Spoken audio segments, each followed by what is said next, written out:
Alors, bonsoir à tous et bienvenue du coup dans cette nouvelle conférence. Je suis trop contente d'être avec Mathieu aujourd'hui. Mathieu, est-ce que tu veux te Non, présenter du coup pour commencer? pas de problème, avec plaisir. Moi, c'est Mathieu. J'ai 36 ans. Je suis actuellement en école d'IAD depuis le mois d'octobre. Mais en ressenti, ça fait déjà beaucoup, j'ai l'impression, mais non. Et avant d'entrer en école d'IAD, ça fait 8 ans que je suis infirmier. Et avant ça, j'ai un master 2 d'histoire contemporaine et j'ai enseigné pendant un an avant d'embrasser la cause infirmière. Ok, Voilà, donc pour tu une étais pré- enseignant, tu es devenu infirmier et là du coup tu es en école d'IAD. C'est ça. En fait, j'ai un master 2 d'histoire. Et après, j'ai fait des remplacements en tant qu'enseignant pendant un an. Donc, je ne me qualifie pas de prof. Mais c'est le cursus que j'ai, quoi. Et finalement, après, j'ai embrassé la cause infirmière parce que pendant mes études d'histoire, pendant mes 5 ans d'histoire, l'été, je travaillais à l'hôpital. J'ai fait le ménage, j'ai fait l'hôtellerie, etc. Et en fait, j'ai adoré l'ambiance de l'hôpital. Donc, voilà. Ok, super. Là, ce qui nous intéresse, Mathieu, dans ce sommet, on parle de d'équilibre vie pro, vie perso des infirmières, des infirmiers. Là, comme ça, qu'est-ce que ça t'inspire quand je te dis vie pro, vie perso des IDE, tu penses à quoi comme ça? Je pense à quoi? Je pense que tout de suite, là, je me dis, c'est cool quand ton conjoint, il est dans les soins. En tout cas, à mon sens, parce que ça donne plein de trucs à se raconter et surtout l'autre peut comprendre soit des joies, soit des énervements ou de la fatigue. Je trouve que c'est bien pour le couple. Alors que jusqu'à le vivre, j'aurais pas dit ça en fait. Je me serais dit, oh là là, travailler dans le même milieu que son conjoint, ça va être galère.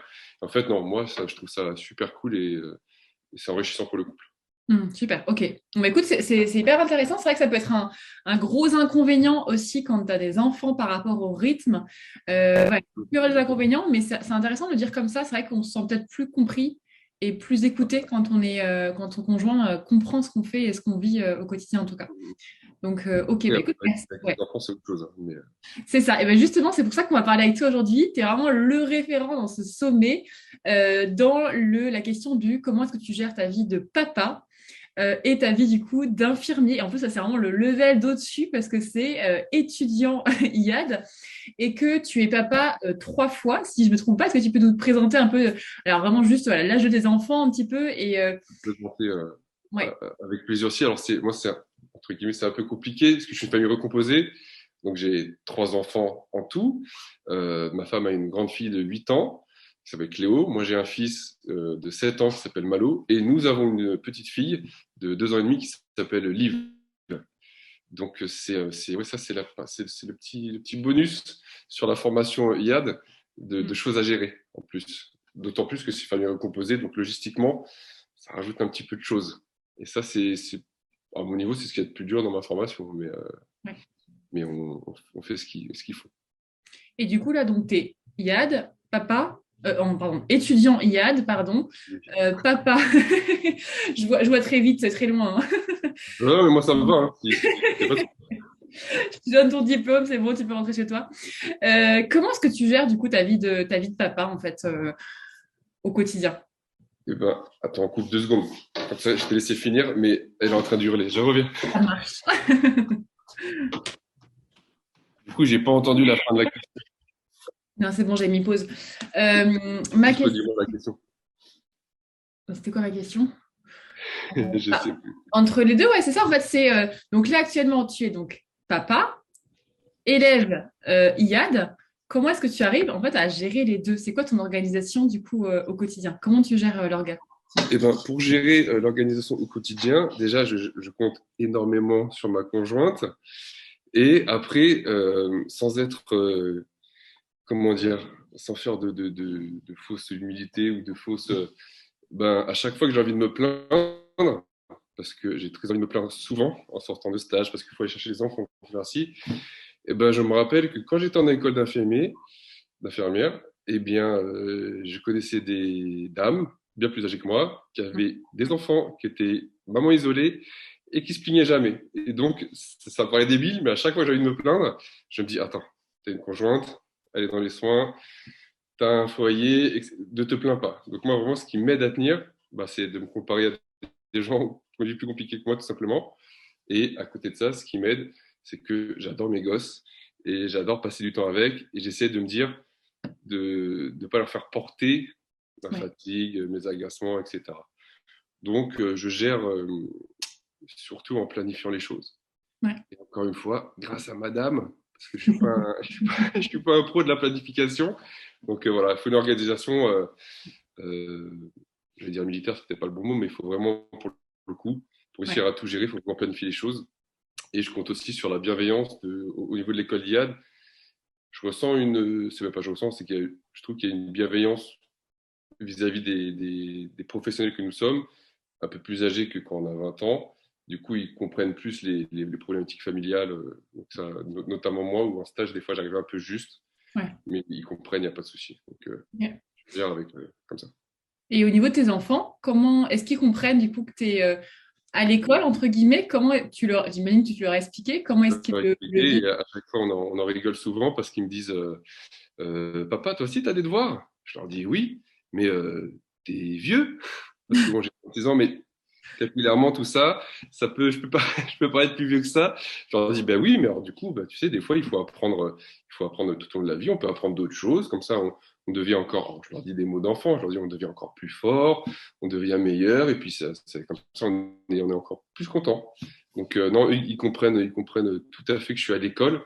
Après, je pense que si on creuse la chose, ils pensent que je suis dans une école et que j'ai une récréation, quoi. Mais en fait, non. Ils ont bien compris, en tout cas, que j'avais repris des études. Et du coup, ça m'aide aussi pour leur faire comprendre que, tu vois, moi aussi je travaille, donc c'est pas parce que juste t'es un enfant. Donc, ça, je pense que ça leur apporte des choses. Des- des- donc voilà.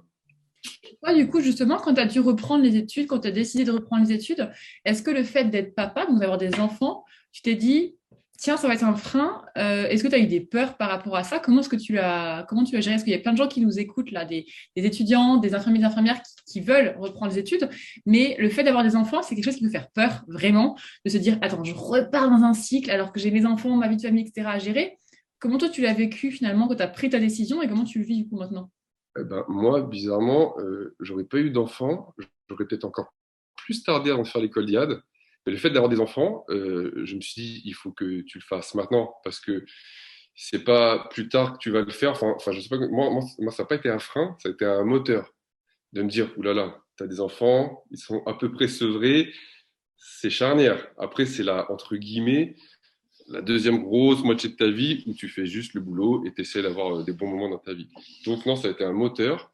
Et le fait d'être en formation avec des enfants, alors ta formation est un frein à ta vie sociale, clairement. Hmm. Mais d'avoir des enfants, moi, c'est un moteur. Ça me donne pas une force, mais ça me met une pression que j'essaie de transformer en pression positive. C'est-à-dire que quand il y a des partiels où il faut réviser, je suis pas quelqu'un qui aime spécialement réviser, mais là je me dis attends, je sacrifie des moments avec mes enfants, je sacrifie des moments avec ma femme, boss, voilà, moi clairement ça me motive, mais ça te rajoute une pression qui te fatigue un petit peu plus. Hmm. Mais donc non, moi c'est pas un frein. Tu as moins de confort au niveau logistique pour ta formation, mais non, moi c'est une bonne pression. C'est super intéressant parce que c'est vrai qu'il y a beaucoup, enfin, on est beaucoup, moi c'est le cas également. En tant que maman, c'est quelque chose c'est vraiment un moteur, mes enfants. Ah Mais c'est oui. vrai que quand tu n'es pas, soit quand tu n'es pas parent, ou alors quand tu es parent et que tu veux reprendre des études, ou en l'occurrence, moi, c'est me lancer dans l'entrepreneuriat, c'est une peur qu'on peut vraiment avoir et j'ai l'impression qu'on la comprend pas tant qu'on la vit pas, tu vois. Moi, avant de me lancer dans l'entrepreneuriat, je me disais, mais c'est un gros frein, attends, j'ai des enfants, etc. Et c'est vrai que quand tu es dedans, j'ai l'impression que tu te dis, non, mais en fait, c'est l'inverse. On avait mal compris. En fait, c'est l'inverse. C'est Ah oui, dur oui. à décrire, mais en fait, c'est vraiment un moteur qui te dit, ouais, qui te fait lever le matin, qui te fait te battre. Quand tu as des coups des coups de mou, tu te dis, allez, vas-y, je le fais pour eux. Donc, c'est intéressant d'entendre dans la bouche d'un papa.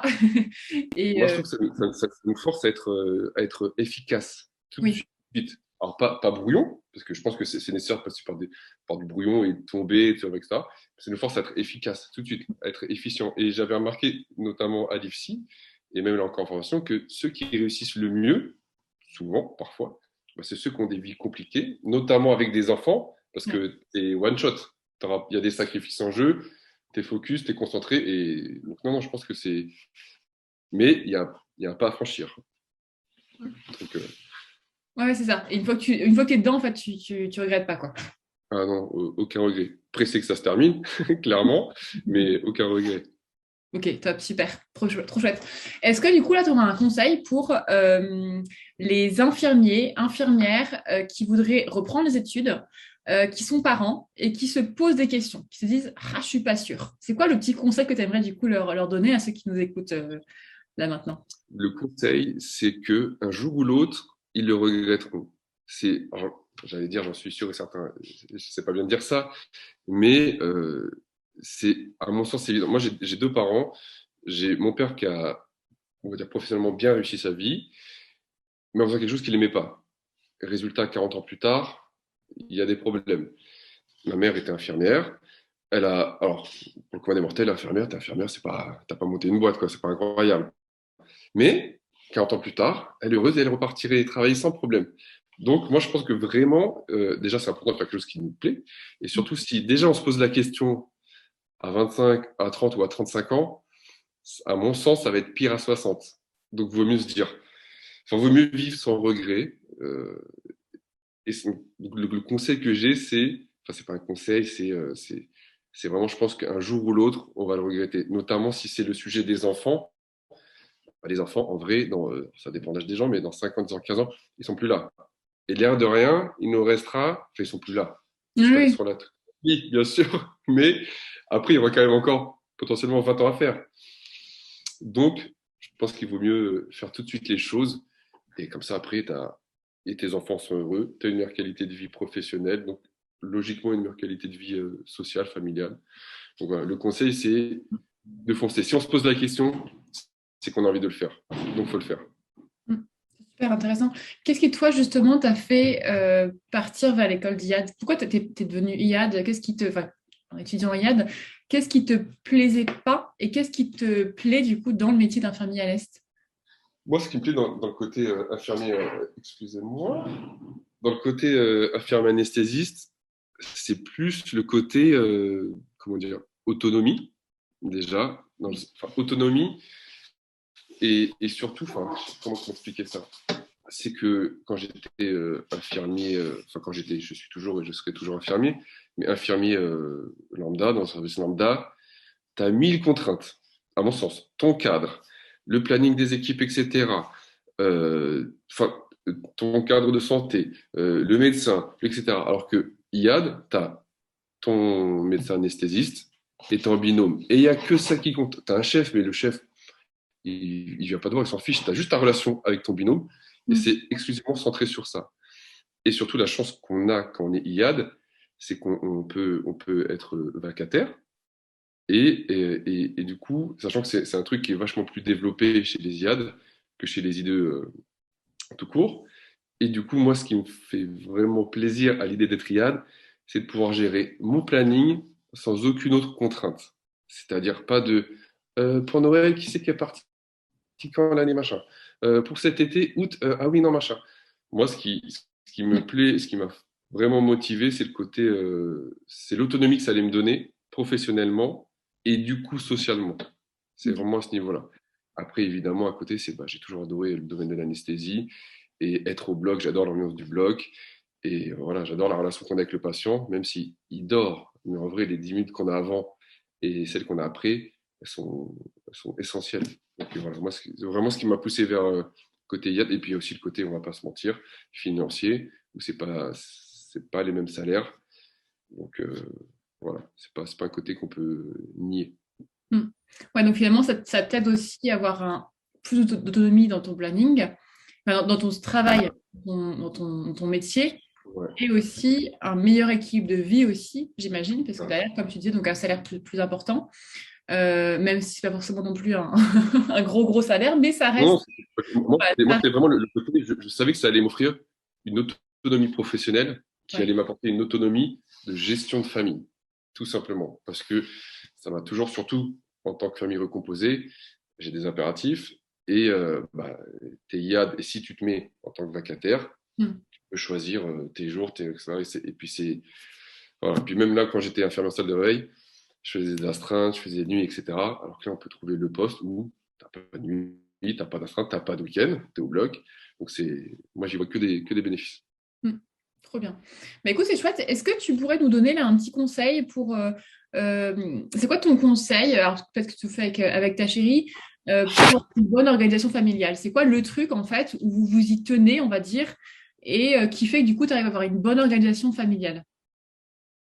Alors, c'est pareil, en vrai, ça va être comment j'y arrive, c'est grâce à madame, parce qu'elle me force à être carré, parce que vraiment, c'est pas le truc qui me caractérise. Donc, vraiment, le secret, c'est d'organiser les choses. Je me suis toujours un peu moqué des gens qui notaient les choses sur des calepins, qui faisaient des emplois du temps, etc. J'ai jamais aussi bien compris l'intérêt de le faire que depuis que je suis en formation IAD avec les enfants et madame, etc. Parce qu'en effet, j'ai toujours un peu compté sur les autres pour gérer pas la logistique, mais pour me rappeler les choses. Pour parler de charge mentale ou je sais pas trop quoi, mais c'est surtout ça. Et en fait, non, si tu t'organises bien, tu peux tout faire en fait. Et donc, alors, le secret, alors, je pense que je vais rien apprendre à vous, mesdames, mais c'est l'organisation, tout simplement. Hmm. Donc, voilà, pour moi, le secret, c'est l'organisation. Et si on a un conjoint qui est compréhensif et qui aide, c'est rien, en fait.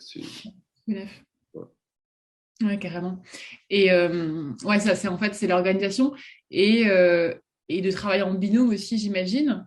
Enfin, de pas être seul. Est-ce que tu sens que tu as une charge mentale ou pas supplémentaire? Qu'est-ce que tu en dis? On dirait que t'es pas, enfin, t'as pas l'air fatigué, stressé.